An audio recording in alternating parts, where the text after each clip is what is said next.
Okay, this is lesson 21, word problems about equal groups. So we've had word problems about combining, we've had subtraction word problems, but now we're going to do equal group problems, which usually are multiplication problems. So first I tell you that at Lincoln School there are 4 classes of 5th graders with 30 students in each class. So they want to know altogether how many students, okay? I like to draw a little picture. I don't know, somehow it helps me think it through. So I have 4 groups and there are 30 students in each group. So my little formula is the number of groups times the number in each group equals the total. So I could just add these. I could say 30 plus 30 plus 30 plus 30 is 120. I could say 4 times 30, as I do here, and get 120 kids. So there's my formula. I'm going to set up my problems using this formula every time. And that kind of helps me know where to put everything, what to multiply, what I'm missing. So now we're going to do another one. It said the coach separated 48 players into 6 teams, and the same number are on each team. How many are on each team? Okay, so here's my formula. I have my number of groups, my number in each group, and my total. Let's look at my problem again. How many groups do I have? Circle that, 6 teams. What's my total? 48. To get me a new marker. So I can say 6 is my number of groups times, I don't know, so I put a variable in there, a letter in each group, and I know that there are 48 total players. Okay, so if I know this, and I've set it up correctly, I know I'm actually going to have to divide instead of multiply.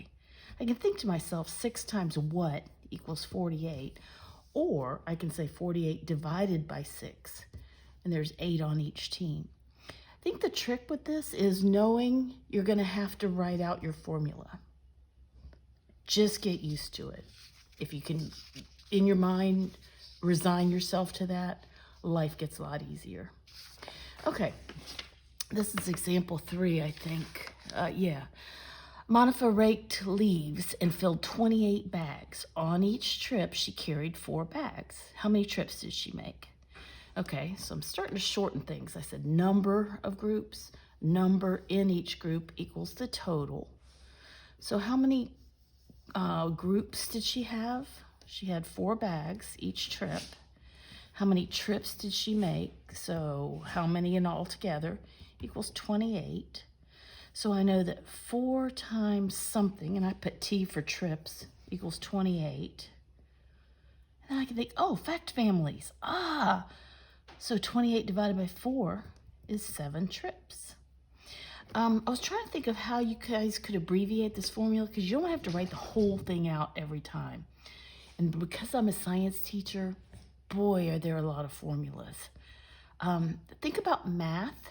When you do area, it's length times width, and you usually write L times W equals A for area. So you can do it however you'd like, but you do have to write the formula for each problem. And then you fill in the formula. So what about this? How many groups, how many in each? So HMG times HMIE equals total. That's kind of cumbersome. Think of a better way if you want to. But whatever way you choose to abbreviate how many groups you have and how many are in each group and the total, use it consistently, come up with a good way that works for you, okay? But did you notice how I'm missing again? So I didn't multiply 4 times 28. I knew that 28 was the total bags. So they wanted to know how many trips she took.